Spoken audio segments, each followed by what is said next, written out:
ਪ੍ਰਤਾਪ ਸਿੰਘ ਬਾਜਵਾ ਦੇ ਸੁਰ high command ਤੋਂ ਵੱਖਰੇ ਹੋ ਗਏ ਨੇ। ਕੀ ਪ੍ਰਤਾਪ ਸਿੰਘ ਬਾਜਵਾ ਹਾਈ ਕਮਾਨ ਦੇ ਖਿਲਾਫ ਕੋਈ ਬਗਾਵਤ ਕਰਨ ਜਾ ਰਹੇ ਨੇ? ਗੱਲਬਾਤ ਇਸ ਦੇ ਉੱਪਰ ਕਰਾਂਗੇ। ਨਾਲ ਹੀ ਨਾਲ ਗੱਲਬਾਤ ਕਰਾਂਗੇ ਰਾਜਾ ਵੜਿੰਗ ਦੀ, ਕਿਉਂਕਿ ਰਾਜਾ ਵੜਿੰਗ ਦੀ ਪ੍ਰਧਾਨਗੀ ਨੂੰ ਲੈ ਕੇ ਪਿਛਲੇ ਕਈ ਦਿਨਾਂ ਤੋਂ ਚਰਚਾ ਨੇ ਕਿ ਉਹਨਾਂ ਦੀ ਪ੍ਰਧਾਨਗੀ ਜਾ ਸਕਦੀ ਹੈ, ਭਾਵੇਂ ਕਿ ਅਜੇ ਤੱਕ ਹਾਈ ਕਮਾਨ ਦੇ ਵੱਲੋਂ ਇਸ ਮਾਮਲੇ ਦੇ ਉੱਪਰ ਚੁੱਪੀ ਸਾਧੀ ਹੋਈ ਹੈ। ਲੇਕਿਨ ਕੁਝ ਲੋਕ ਪ੍ਰਧਾਨਗੀ ਨੂੰ ਲੈ ਕੇ ਦੌੜ ਦੇ ਵਿੱਚ ਸ਼ਾਮਿਲ ਹੋਏ ਨੇ ਕਿ ਪ੍ਰਧਾਨਗੀ ਬਦਲੀ ਜਾ ਰਹੀ ਹੈ। ਜੇਕਰ ਬਦਲੀ ਜਾ ਰਹੀ ਹੈ ਤਾਂ ਇਸ ਦੌੜ ਦੇ ਵਿੱਚ ਕਿਹੜੇ-ਕਿਹੜੇ ਚਿਹਰੇ ਨੇ ਤੇ ਕਿਹਨਾਂ ਦੇ ਸਿਰ ਦੇ ਉੱਪਰ ਪ੍ਰਧਾਨਗੀ ਦਾ ਤਾਜ ਸਰ ਸਕਦਾ ਹੈ। ਸੋ ਗੱਲਬਾਤ ਇਸ ਦੇ ਉੱਪਰ ਕਰਾਂਗੇ ਤੇ ਨਾਲ ਹੀ ਨਾਲ ਗੱਲਬਾਤ ਕਰਾਂਗੇ ਮੋਦੀ ਸਰਕਾਰ ਦੇ ਉਸ ਆਰਡੀਨੈਂਸ ਦੀ, ਜਿਸ ਤੋਂ ਬਾਅਦ ਦੇਸ਼ ਦੀ ਸਿਆਸਤ ਦੇ ਵਿੱਚ ਵੱਡਾ ਬਵਾਲ ਆਇਆ ਹੈ। ਲੇਕਿਨ ਇਸ ਆਰਡੀਨੈਂਸ ਦੇ ਸੰਬੰਧ ਦੇ ਵਿੱਚ ਸੁਪਰੀਮ ਕੋਰਟ ਦੇ ਵਿੱਚ ਕੇਂਦਰ ਸਰਕਾਰ ਦੇ ਵੱਲੋਂ ਸਪਸ਼ਟੀਕਰਨ ਦਿੱਤਾ ਗਿਆ ਹੈ। ਕੀ ਸਪਸ਼ਟੀਕਰਨ ਹੈ ਤੇ ਸਪਸ਼ਟੀਕਰਨ ਤੋਂ ਬਾਅਦ ਕਿਸ ਤਰ੍ਹਾਂ ਦੀ ਪ੍ਰਤੀਕਿਰਿਆ ਸੁਪਰੀਮ ਕੋਰਟ ਦੇ ਵੱਲੋਂ ਇਸ ਮਾਮਲੇ ਤੇ ਆਈ ਹੈ, ਗੱਲਬਾਤ ਉਸ ਦੇ ਵੀ ਉੱਪਰ ਕਰਾਂਗੇ। ਸਤਿ ਸ਼੍ਰੀ ਅਕਾਲ, ਮੈਂ ਲਖਵਿੰਦਰ ਸਿੰਘ ਮਾਨ ਤੇ ਤੁਸੀਂ ਦੇਖ ਰਹੇ ਹੋ ਪ੍ਰਾਈਮ ਮੁੱਦਾ। ਇਹਨਾਂ ਖਬਰਾਂ ਦੇ ਉੱਪਰ ਵਿਸਤਾਰ ਦੇ ਨਾਲ ਚਰਚਾ ਕਰਨ ਦੇ ਲਈ ਮੇਰੇ ਨਾਲ ਨੇ ਡਾਕਟਰ ਐਸਪੀ ਸਿੰਘ। ਸਭ ਤੋਂ ਪਹਿਲਾਂ ਸਵਾਗਤ ਕਰ ਲੈਂਦੇ ਹਾਂ ਡਾਕਟਰ ਸਾਹਿਬ। ਸਵਾਗਤ ਹੈ ਜੀ ਪ੍ਰੋਗਰਾਮ 'ਚ। ਸ਼ੁਕਰੀਆ ਜੀ। ਡਾਕਟਰ ਸਾਹਿਬ, ਖਬਰਾਂ ਤਾਂ ਸਾਰੀਆਂ ਅਹਿਮ ਨੇ, ਲੇਕਿਨ ਆਪਾਂ ਸ਼ੁਰੂਆਤ ਆਰਡੀਨੈਂਸ ਤੋਂ ਕਰੀਏ, ਕਿਉਂਕਿ ਆਰਡੀਨੈਂਸ ਦਾ ਮੁੱਦਾ ਬੜਾ ਭਖਿਆ ਹੋਇਆ, ਜਿਸ ਨੂੰ ਲੈ ਕੇ ਇੱਕ ਪਾਸੇ ਸਾਰੀਆਂ ਵਿਰੋਧੀ ਪਾਰਟੀਆਂ ਇਕੱਠੀਆਂ ਹੋਈਆਂ ਨੇ ਤੇ ਐਨਡੀਏ ਜਾਂ ਫਿਰ ਕਹੀਏ ਮੋਦੀ ਸਰਕਾਰ ਇੱਕ ਪਾਸੇ ਖੜੀ ਹੈ। ਹੁਣ ਇਸ ਆਰਡੀਨੈਂਸ ਨੂੰ ਲੈ ਕੇ ਜਿੱਥੇ ਰਾਜ ਸਭਾ ਦੇ ਵਿੱਚ ਇਹਨੂੰ ਰੱਦ ਕਰਾਉਣ ਦੀਆਂ ਤਿਆਰੀਆਂ ਆਮ ਆਦਮੀ ਪਾਰਟੀ ਦੇ ਵੱਲੋਂ ਨੇ ਜਾਂ ਫਿਰ ਵਿਰੋਧੀ ਦਲਾਂ ਦੇ ਵੱਲੋਂ ਨੇ, ਉੱਥੇ ਹੀ ਆਮ ਆਦਮੀ ਪਾਰਟੀ ਇਸ ਮਾਮਲੇ ਨੂੰ ਸੁਪਰੀਮ ਕੋਰਟ ਲੈ ਕੇ ਗਈ ਸੀ, ਜਿੱਥੇ ਅੱਜ ਕੇਂਦਰ ਸਰਕਾਰ ਦੇ ਵੱਲੋਂ ਇਸ ਮਾਮਲੇ ਦੇ ਵਿੱਚ ਸਪਸ਼ਟੀਕਰਨ ਦਿੱਤਾ ਗਿਆ। ਕਿਸ ਤਰ੍ਹਾਂ ਦਾ ਇਹ ਸਪਸ਼ਟੀਕਰਨ ਸੀ ਤੇ ਕੀ ਇਸ ਸਪਸ਼ਟੀਕਰਨ ਤੋਂ ਬਾਅਦ ਹੁਣ ਸੁਪਰੀਮ ਕੋਰਟ ਕੋਈ ਵੱਖਰਾ ਫੈਸਲਾ ਸੁਣਾ ਸਕਦੀ ਹੈ?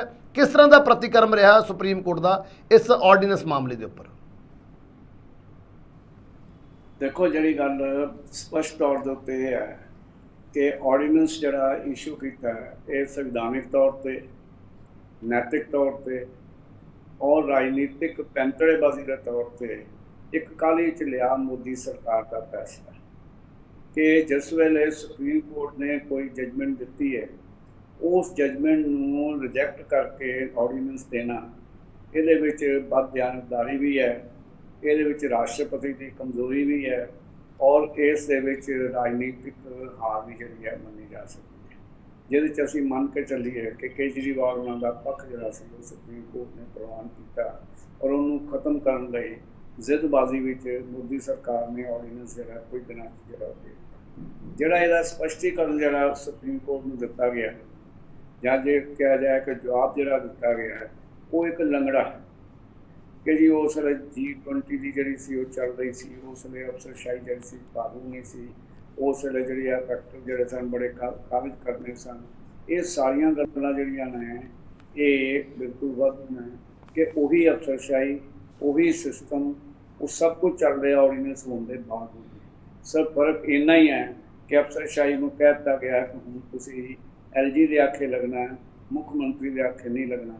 ਇਹ ਜਿੱਥੇ ਡੈਮੋਕ੍ਰੈਟਿਕ ਸਿਸਟਮ ਦਾ ਨੁਕਸਾਨ ਹੋਇਆ, ਜਿੱਥੇ ਫੈਡਰਲ ਢਾਂਚੇ ਨੂੰ ਜਿਹੜੀ ਹੈ ਸਿੱਧਾ ਖੋਰਾ ਲੱਗਾ, ਉੱਥੇ ਨਾਲ ਦੇ ਨਾਲ ਹੀ ਇਹ ਮੰਨ ਲੈਣਾ ਚਾਹੀਦਾ ਕਿ ਨੈਤਿਕ ਜ਼ਿੰਮੇਵਾਰੀ ਲੈਂਦੇ ਹੋਏ ਮੋਦੀ ਸਰਕਾਰ ਨੇ ਕਦਮ ਨਹੀਂ ਚੁੱਕਿਆ, ਬਲਕਿ ਉਸ ਨੂੰ ਹਾਰ ਮੰਨਣ ਦੀ ਥਾਂ 'ਤੇ ਇੱਕ ਵੱਡਾ ਵਾਰ ਕਰਨ ਦਾ ਆਧਾਰ ਬਣਾਇਆ, ਜਿਹੜਾ ਕਿ ਲੱਗਦਾ ਨਹੀਂ ਕਿ ਸੁਪਰੀਮ ਕੋਰਟ ਵਿੱਚ ਚੱਲੇ। ਪਰ ਸੁਪਰੀਮ ਕੋਰਟ ਵੀ ਇੱਥੇ ਜਲਦੀ ਫੈਸਲਾ ਨਹੀਂ ਦਿੰਦਾ, ਕਿਉਂਕਿ ਜਿਹੜੇ ਕਨਸੂਆਂ ਆ ਰਹੀਆਂ ਨੇ, ਲੱਗ ਇਹ ਰਿਹਾ ਕਿ ਇਹ ਜਿਹੜਾ ਸਾਰਾ ਮਸਲਾ ਜਿਹੜਾ ਹੈ ਇਹ ਸੰਵਿਧਾਨਕ ਬੈਂਚ ਨੂੰ, ਜਿਹਨੂੰ ਅਸੀਂ ਕਨਸਟੀਟਿਊਸ਼ਨਲ ਬੈਂਚ ਕਹਿੰਦੇ ਹਾਂ, ਉਹਦੇ ਕੋਲ ਰੈਫਰ ਹੋਏਗਾ। ਵੱਡੇ ਬੈਂਚ ਵਿੱਚ ਕਨਸਟੀਟਿਊਸ਼ਨ ਦੇ ਵੱਖ-ਵੱਖ ਪੜਾਵਾਂ ਦੇ ਉੱਪਰ ਲੰਘ ਕੇ ਇਸ ਬਾਰੇ ਚਰਚਾ ਹੋਏਗੀ, ਫਿਰ ਫੈਸਲਾ ਹੋਏਗਾ। ਫੈਸਲਾ ਦੇਰ ਨਾਲ ਹੁੰਦਾ ਹੈ, ਕਦੋਂ ਹੁੰਦਾ ਹੈ ਕਿਹਾ ਨਹੀਂ ਜਾ ਸਕਦਾ, ਪਰ ਨਾਲ ਦੇ ਨਾਲ ਹੀ ਰਾਜ ਸਭਾ ਦੇ ਵਿੱਚ ਵੀ ਇਸ ਬਾਰੇ ਜਿਹੜਾ ਉਹ ਚਰਚਾ ਹੋਣੀ ਹੈ। ਲੋਕ ਸਭਾ 'ਤੇ ਆਰਾਮ ਨਾਲ ਪਾਸ ਹੋ ਜਾਏਗਾ, ਲੇਕਿਨ ਰਾਜ ਸਭਾ ਇਹਨੂੰ ਕਿਸ ਤਰ੍ਹਾਂ ਜਿਹੜਾ ਪਾਸ ਕਰਦੀ ਹੈ, ਉਹਦੇ ਲਈ ਕੇਜਰੀਵਾਲ ਉਹਨਾਂ ਦਾ ਕਿਹਾ ਹੈ। ਸੋ ਆਰਡੀਨੈਂਸ ਨੂੰ ਜਸਟੀਫਾਈ ਕਰਨਾ ਬਹੁਤ ਮੁਸ਼ਕਿਲ ਹੈ। ਸਿਰਫ ਕਾਨੂੰਨੀ ਦਾ ਪੇਚ ਵਰਤ ਕੇ ਜਿਹੜੀ ਹੈ ਉਹ ਇਸ ਵੇਲੇ ਮੋਦੀ ਸਰਕਾਰ ਬਚਣ ਦੀ ਕੋਸ਼ਿਸ਼ ਕਰ ਰਹੀ ਹੈ ਪਤਾ ਉਹਨਾਂ ਨੂੰ ਹੀ ਹੈ ਕਿ ਉਹਨਾਂ ਦਾ ਕੇਸ ਕਮਜ਼ੋਰ ਹੈ। ਹਾਂਜੀ ਜੀ ਬਿਲਕੁਲ ਬਿਲਕੁਲ। ਤੇ ਦੂਸਰੇ ਪਾਸੇ ਹੁਣ ਜਿਵੇਂ ਸੰਵਿਧਾਨਕ ਬੈਂਚ ਕੋਲੇ ਭੇਜਣ ਦੀ ਤਿਆਰੀ ਹੈ, ਇਹਨੂੰ ਕਿਵੇਂ ਦੇਖ ਰਹੇ ਹੋ? ਕਿ ਸਪਸ਼ਟੀਕਰਨ ਜੋ ਸਰਕਾਰ ਵੱਲੋਂ, ਕੇਂਦਰ ਸਰਕਾਰ ਵੱਲੋਂ ਦਿੱਤਾ ਗਿਆ ਹੈ, ਉਸ ਸਪਸ਼ਟੀਕਰਨ ਤੋਂ ਕੀ ਸੁਪਰੀਮ ਕੋਰਟ ਸਹਿਮਤ ਨਹੀਂ, ਤਾਂ ਕਰਕੇ ਅੱਗੇ ਭੇਜਿਆ ਜਾ ਰਿਹਾ, ਜਾਂ ਹੋਰ ਕਾਰਨ ਕੁਝ ਹੋਰ ਨੇ? ਤੇ ਅੱਗੇ ਹੁਣ ਕੀ ਹੋਣ ਵਾਲਾ ਇਸ ਮਾਮਲੇ 'ਚ? ਇਹਦੇ ਦੋ ਕਾਰਨ ਜੋ ਬੜੇ ਸਪਸ਼ਟ ਨੇ। ਜੀ ਪਹਿਲੀ ਗੱਲ ਤੇ ਹੈ ਕਿ ਇਹਦੀ ਫੈਸਲਾ ਜਿਹੜਾ ਕਰਨ ਵਾਸਤੇ ਕਨਸਟੀਟਿਊਸ਼ਨਲ ਜਿਹੜੇ ਫੰਡਾਮੈਂਟਲ ਰਾਈਟਸ ਨੇ, ਜਾਂ ਜਿਹੜੇ ਸੈਕਸ਼ਨ 16 ਨੇ, ਜਿਸ ਦੇ ਵਿੱਚ ਸੰਵਿਧਾਨ ਦੇ ਢਾਂਚੇ ਨੂੰ ਕਿਵੇਂ ਬਚਾਉਣਾ ਹੈ, ਉਹਦੇ ਜਿਹੜੇ ਪ੍ਰਾਵਧਾਨ ਨੇ, ਉਹਨਾਂ ਨੂੰ ਸਾਹਮਣੇ ਰੱਖ ਕੇ ਇਹ ਫੈਸਲਾ ਹੋਣਾ ਹੈ ਕਿ ਕੀ ਇਹ ਸੰਵਿਧਾਨ ਦੇ ਤੌਰ ਦੇ ਉੱਤੇ, ਸੰਵਿਧਾਨ ਦੀ ਮੂਲ ਭਾਵਨਾ ਦੇ ਤੌਰ 'ਤੇ, ਡੈਮੋਕ੍ਰੈਟਿਕ ਟ੍ਰੈਡੀਸ਼ਨ ਦੇ ਤੌਰ 'ਤੇ ਕੀ ਇਹ ਗੱਲ ਜਿਹੜੀ ਹੈ, ਇਹ ਐਕਸ਼ਨ ਜਿਹੜਾ ਠੀਕ ਹੈ ਕਿ ਸੁਪਰੀਮ ਕੋਰਟ ਜਦੋਂ ਵੀ ਕੋਈ ਫੈਸਲਾ ਲਵੇ, ਸਰਕਾਰ ਨੂੰ ਪਸੰਦ ਨਾ ਹੋਵੇ ਤੇ ਆਰਡੀਨੈਂਸ ਇਸ਼ੂ ਕਰ ਦੇਣਾ।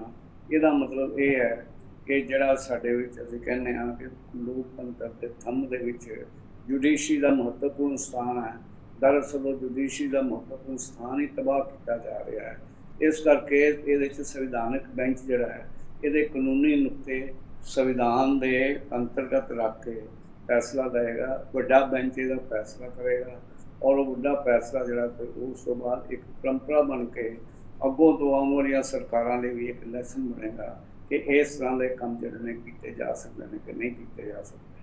ਸੋ ਇਹ 1 2 3 ਜੱਜਾਂ ਦਾ ਕੰਮ ਨਹੀਂ, ਇਸ ਦੇ ਵਿੱਚ ਜਿਹੜੇ ਨੇ ਜੱਜ ਵੱਡੀ ਗਿਣਤੀ ਵਿੱਚ ਔਰ ਪੂਰੀ ਤਰ੍ਹਾਂ ਸੋਚ ਵਿਚਾਰ ਕੇ ਫੈਸਲਾ ਕਰਨਗੇ, ਕਿਉਂਕਿ ਇਹ ਲੋਕਤੰਤਰ ਦੇ ਹਿਸਾਬ ਦੇ ਨਾਲ, ਇੱਕ ਫੈਡਰਲ ਢਾਂਚੇ ਦੇ ਹਿਸਾਬ ਦੇ ਨਾਲ ਇੱਕ ਬੜਾ ਮਹੱਤਵਪੂਰਨ ਮਸਲਾ ਹੈ, ਜਿਹਦਾ ਫੈਸਲਾ ਜਿਹੜਾ ਹੈ ਉਸ ਦੇ ਬੜੇ ਦੂਰ ਅੰਦੇਸ਼ੀਆ ਦੇ ਜਿਹੜੇ ਨੇ ਉਹ ਪ੍ਰਭਾਵ ਹੋਣਗੇ, ਜਿਸ ਕਰਕੇ ਜਸਟਿਸ ਚੰਦਰਚੂੜ ਕਾਹਲੀ ਚ ਲਿਆ ਫੈਸਲਾ ਨਹੀਂ ਕਰੇਗਾ। ਨੰਬਰ 2 ਕਿ ਸਾਰੇ ਫੈਸਲੇ ਸਰਕਾਰ ਦੇ ਉਲਟ ਚੰਦਰਚੂੜ ਚੀਫ ਜਸਟਿਸ ਹੀ ਕਰਨਗੇ, ਇਹ ਵੀ ਉਹ ਆਪਣੇ ਆਪ ਦੇ ਉੱਤੇ ਗੱਲ ਨਹੀਂ ਲੈਣੀ ਚਾਹੁੰਦੇ।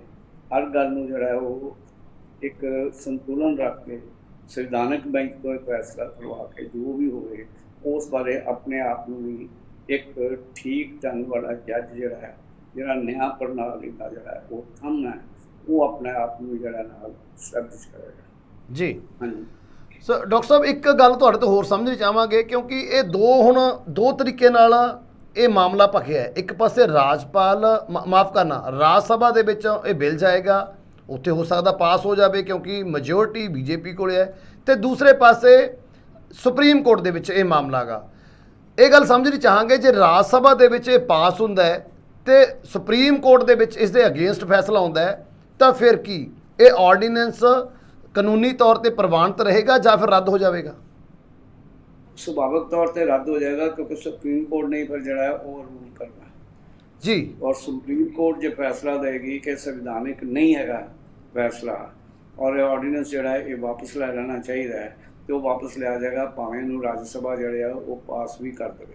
ਸ਼ਾਇਦ ਜੇ ਬਹੁਤੀ ਦੇਰ ਨਾ ਲਾਉਣ ਤੇ ਅਜੇ ਰਾਸ਼ਟਰਪਤੀ ਦੀ ਰਾਜ ਸਭਾ ਤੋਂ ਪਾਸ ਹੋਣ ਤੋਂ ਬਾਅਦ ਵੀ ਜਿਹੜੀ ਆ ਮੋਹਰ ਲੱਗਣੀ ਜਿਹੜੀ ਆ ਬਾਕੀ ਹੋਏਗੀ, ਉਸ ਤੋਂ ਪਹਿਲਾਂ ਵੀ ਫੈਸਲਾ ਹੋ ਸਕਦਾ। ਪਰ ਇਹ ਵੀ ਚਾਂਸਸ ਹੈ ਨੇ ਕਿ ਜੇਕਰ ਅਜੇ ਤੱਕ ਹੋਰ ਜ਼ੋਰ ਲੱਗਾ ਤੇ ਰਾਜ ਸਭਾ ਵਿੱਚ ਇਹ ਕਿਤੇ ਲੜਾਈ ਝਗੜੇ ਵਿੱਚ ਦੂਜੇ 'ਚ ਰੁਲ ਜਾਏਗਾ, ਔਰ ਰੁਲ ਕੇ ਇੱਕ ਵੱਖਰੀ ਤਰ੍ਹਾਂ ਦਾ ਜਿਹੜਾ ਸਾਡਾ ਸੀਨ ਬਣੇਗਾ, ਜਿਹੜਾ ਕਿ ਲੋਕਤੰਤਰ ਦੇ ਉੱਤੇ ਧੱਬਾ ਗਿਣਿਆ ਜਾਏਗਾ, ਔਰ ਉਸ ਨੂੰ ਧੱਕੇਦੋਰੀ ਪਾਸ ਕਰਵਾਉਣ ਦਾ, ਧੱਕੇਦੋਰੀ ਉਹਦਾ ਵਿਰੋਧ ਕਰਨ ਦਾ ਇੱਕ ਪਰੰਪਰਾ ਜਿਹੜੀ ਚੱਲੇਗੀ, ਜਿਹੜੀ ਲੋਕਤੰਤਰ ਲਈ ਬਦਕਿਸਮ ਤੇ ਮੰਨਣੀ ਚਾਹੀਦੀ ਹੈ। ਪਰ ਸਮੁੱਚਾ ਜਿਹੜਾ ਕੰਮ ਹੈ ਇਹ ਮੰਨਣਾ ਚਾਹੀਦਾ ਹੈ ਕਿ ਲੋਕਤੰਤਰ ਲਈ ਇਹ ਇੱਕ ਮਹੱਤਵਪੂਰਨ ਦਿਨ ਹੋਏਗਾ, ਜਿਸ ਦਿਨ ਬਹੁਤੇ ਫੈਸਲੇ ਉਹ ਲੈ ਜਾਣਗੇ ਜਿਨ੍ਹਾਂ ਦੇ ਪ੍ਰਭਾਵ ਜਿਹੜੇ ਨੇ ਆਉਣ ਵਾਲੇ ਸਮੇਂ ਦੇ ਵਿੱਚ ਪੈਣਗੇ, ਔਰ ਉਹਦੇ ਵਿੱਚ ਫੈਡਰਲ ਢਾਂਚੇ ਬਾਰੇ ਵੀ, ਸੰਵਿਧਾਨਕ ਅਧਿਕਾਰ ਬਾਰੇ ਵੀ, ਸਟੇਟਸ ਦੇ ਜਿਹੜੇ ਨੇ ਅਧਿਕਾਰਾਂ ਬਾਰੇ ਵੀ, ਔਰ ਉਸ ਦੇ ਨਾਲ ਹੀ ਸੁਪਰੀਮ ਕੋਰਟ ਜਾਂ ਜੁਡੀਸ਼ਰੀ ਦਾ ਜਿਹੜਾ ਪ੍ਰਭਾਵ ਕਿੰਨਾ ਹੋਣਾ ਚਾਹੀਦਾ ਹੈ ਉਹਦੇ ਬਾਰੇ ਸਾਰੇ ਫੈਸਲੇ ਹੋਣਗੇ।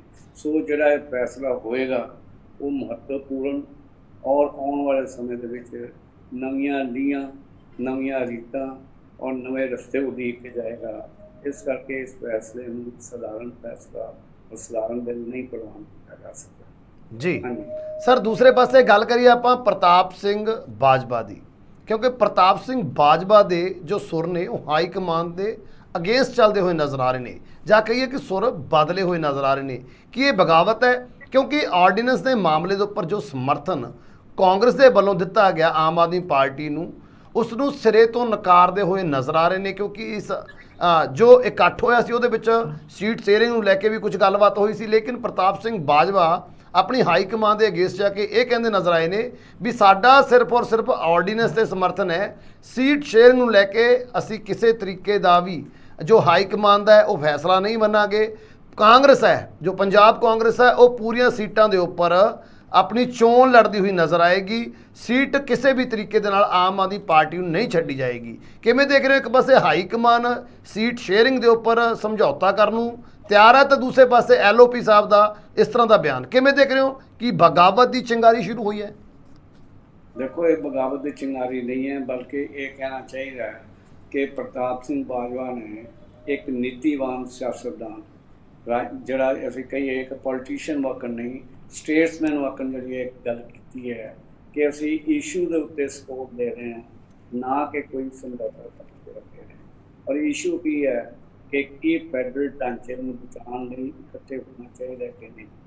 ਪ੍ਰਤਾਪ ਸਿੰਘ ਬਾਜਵਾ ਦਾ ਸਟੈਂਡ ਜਿਹੜਾ ਇਹ ਹੈ ਕਿ ਅਸੀਂ ਇਕੱਠੇ ਹੋਏ ਹਾਂ, ਆਮ ਆਦਮੀ ਪਾਰਟੀ ਔਰ ਕਾਂਗਰਸ, ਸਿਰਫ ਫੈਡਰਲ ਢਾਂਚੇ ਦੀ ਰੱਖਿਆ ਲਈ।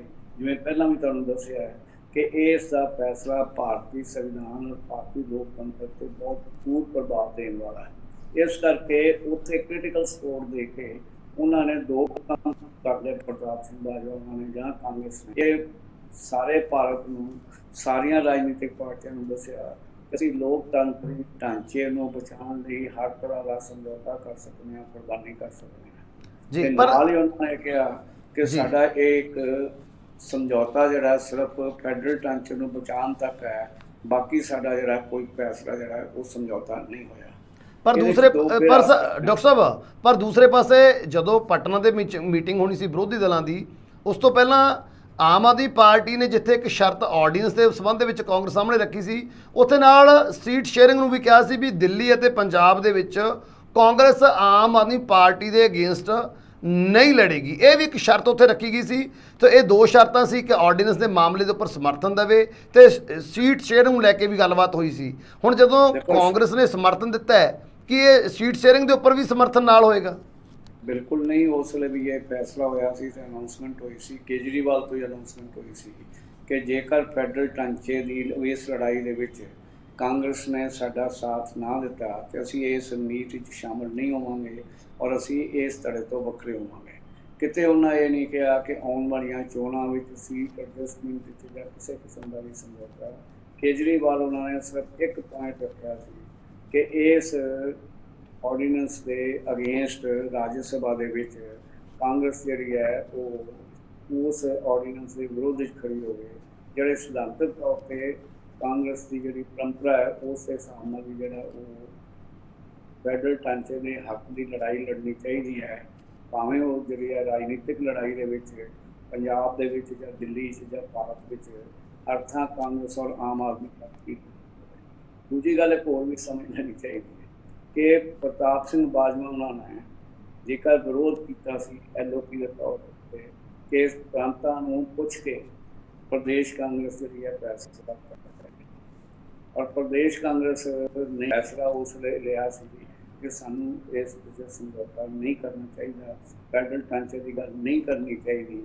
ਪਰ ਇਹ ਸਾਨੂੰ ਵੀ ਕੀ ਪਤਾ ਅੰਦਰ ਨੂੰ ਕਾਂਗਰਸ ਦੀਆਂ ਜਿਹੜੀਆਂ ਹਮਾਇਤੀ ਪਾਰਟੀਆਂ ਨੇ ਜਾਂ ਬੀਜੇਪੀ ਵਿਰੋਧੀ ਪਾਰਟੀਆਂ ਨੇ, ਉਹਨਾਂ ਨੇ ਮਤਲਬ ਜਿਹੜਾ ਉਹ ਕਾਂਗਰਸ ਦੇ ਉੱਤੇ ਜ਼ੋਰ ਪਾ ਕੇ ਇੱਥੇ ਕ੍ਰਿਟੀਕਲ ਸਪੋਰਟ ਲੈ ਲਈ ਹੋਵੇ ਔਰ ਨਾਲ ਵਿੱਚ ਇਹ ਸਮਝੌਤਾ ਕਰ ਲਿਆ ਹੋਵੇ ਕਿ ਹੁਣ ਕਾਂਗਰਸੀਆਂ 'ਤੇ ਮੁਕੱਦਮੇ ਘੱਟ ਬਣਾਵਾਂਗੇ ਜਾਂ ਨਹੀਂ ਬਣਾਵਾਂਗੇ। ਸੋ ਰਾਜਨੀਤੀ ਦੀਆਂ ਕਈ ਪਰਤਾਂ ਨੇ। ਇਸ ਪਰਤ ਵਿੱਚ ਇੰਝ ਲੱਗਦਾ ਹੈ ਕਿ ਅੰਦਰ ਖਾਤੇ ਸਮਝੌਤਾ ਵੀ ਹੋਇਆ ਹੈ ਕਿ ਤੁਸੀਂ ਕਾਂਗਰਸੀਆਂ ਨੂੰ ਜਿਹੜਾ ਤੰਗ ਕਰੋ, ਜਿਹੜੀ ਹੈ ਫੁੱਟਬਾਲ ਨੂੰ ਤੁਸੀਂ ਕਰੋ, ਲੇਕਿਨ ਕੋਈ ਸਥੂਲ ਤੌਰ 'ਤੇ ਐਕਸ਼ਨ ਕਾਂਗਰਸੀਆਂ 'ਤੇ ਨਾ।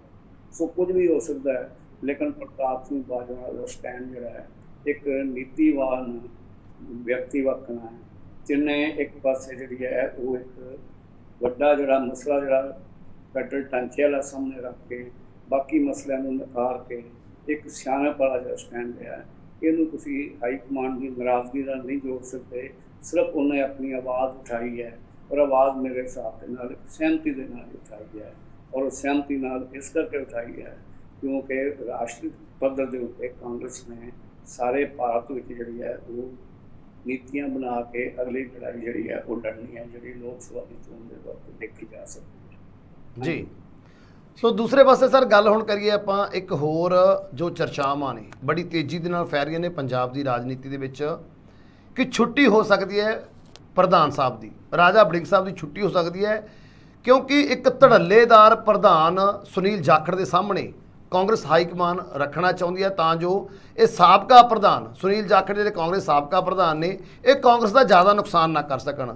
ਸੋ ਇਸ ਮਾਮਲੇ ਦੇ ਵਿੱਚ ਸੱਚਾਈ ਕਿੰਨੀ ਕੁ ਹੈ ਕਿ ਹਾਈ ਕਮਾਨ ਇਸ ਤਰ੍ਹਾਂ ਦਾ ਕੋਈ ਫੈਸਲਾ ਲਏਗੀ, ਕਿਉਂਕਿ ਦੂਸਰੇ ਪਾਸੇ ਤਿਆਰੀਆਂ ਸ਼ੁਰੂ ਕਰ ਦਿੱਤੀਆਂ ਗਈਆਂ ਨੇ ਤੇ ਕਈ ਚਿਹਰੇ ਇਸ ਦੌੜ ਦੇ ਵਿੱਚ ਸ਼ਾਮਲ ਵੀ ਦਿਖਾਈ ਦਿੱਤੇ ਨੇ। ਕਿਹੜੇ ਕਿਹੜੇ ਉਹ ਚਿਹਰੇ ਨੇ ਤੇ ਕਿੰਨੀ ਸੱਚਾਈ ਇਹਨਾਂ ਚਰਚਾਵਾਂ ਦੇ ਵਿੱਚ ਹੈ ਕਿ ਸੁਨੀਲ ਜਾਖੜ ਤੋਂ ਨੁਕਸਾਨ ਤੋਂ ਬਚਣ ਦੇ ਲਈ ਕਾਂਗਰਸ ਹਾਈ ਕਮਾਨ ਪੰਜਾਬ ਦੇ ਵਿੱਚ ਪ੍ਰਧਾਨ ਬਦਲ ਸਕਦੀ ਹੈ?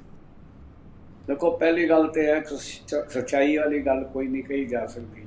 ਇਹ ਸਾਰੀਆਂ ਸਪੈਕੂਲੇਸ਼ਨ, ਅਨੁਮਾਨ ਲਾਉਣ ਵਾਲੀ ਗੱਲ ਹੈ। ਔਰ ਅਨੁਮਾਨ ਲਾਣਾ ਜਿਹੜਾ ਹੈ ਉਹ ਇੱਕ ਨਵਾਂ ਟ੍ਰੈਂਡ ਜਿਹੜਾ ਸ਼ੁਰੂ ਹੋਇਆ ਹੈ ਕਿ ਸੂਤਰਾਂ ਦੇ ਹਵਾਲੇ ਨਾਲ ਗੱਲ ਕਹਿ ਕੇ ਆਪਣੀ ਗੱਲ ਜਿਹੜੀ ਹੈ ਕਹਿਣ ਦਾ ਢੰਗ ਹੈ। ਸੋ ਕੋਈ ਵੀ ਕਾਂਗਰਸ ਹਾਈ ਕਮਾਨ ਤੋਂ ਜਾਂ ਕਿਸੇ ਪਾਸੇ ਉਮੀਦ ਸੰਕੇਤ ਪ੍ਰਾਪਤ ਨਹੀਂ ਹੋਇਆ ਕਿ ਰਾਜਾ ਵੜਿੰਗ ਨੂੰ ਬਦਲਣ ਦੀ ਗੱਲ ਹੈ।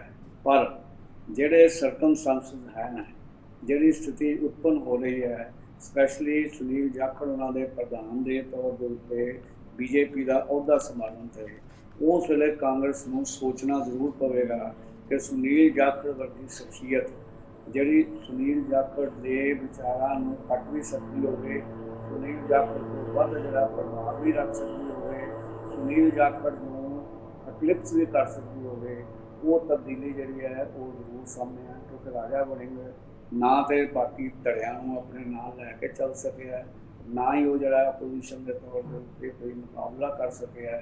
ਸਿਰਫ ਉਹ ਕੁਝ ਵਕਤੀ ਤੌਰ ਦੇ ਉੱਤੇ ਉਹਨੇ ਜ਼ਰੂਰ ਇੱਕ ਆਪਣੀ ਜਿਹੜੀ ਹੈ ਉਹ ਪ੍ਰਭਾਵ ਦਿਖਾਇਆ, ਲੇਕਿਨ ਉਹ ਚਿਰਜੀਵੀ ਨਹੀਂ ਰਿਹਾ।